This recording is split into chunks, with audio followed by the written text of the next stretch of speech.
Hello বন্ধুরা, আজকে একটা নতুন রেসিপি ট্রাই করলাম।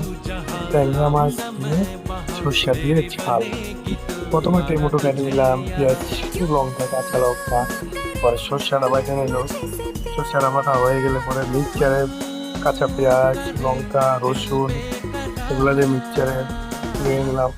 তারপরে মাছগুলোর মধ্যে হলুদ লঙ্কা মেশায় ভাইজে নিলাম। সর্ষের তেল গরম করে ভাইজে নিলাম। সবগুলো মাছ যখন ভাজা হয়ে গেল, ভাজা হয়ে গেলে একটা প্লেটের মধ্যে সুন্দর করে সাজায় রাখলাম। তারপরে তেলের মধ্যে দিলাম শুকনো লঙ্কা, কালো জিরা, তারপরে পেঁয়াজ কুচি, আহ, রসুন, আদা বাটা, রসুন বাটা এগুলা। তারপরে দিলাম মশলা, একটা হলুদ গুঁড়ো, জিরার গুঁড়ো, লঙ্কার গুঁড়ো।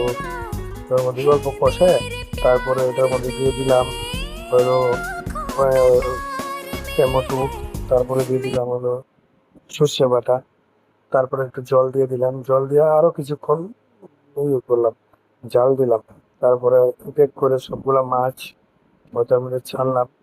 ছাড়ার পরে মাছগুলা একটু হয়ে আসা দেখলে, জাল উঠলে তারপর ধন্যবাদ দিয়ে দুই দুই তিন সেকেন্ড রাখার পরে পরে একটা গামলাতে সবগুলো নামায় নিলাম। গামলাতে নামায় নেওয়ার পরে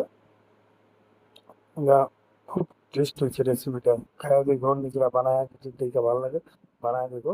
আর চ্যানেলটাকে সাবস্ক্রাইব করে দেবো, ভুলো না কিন্তু।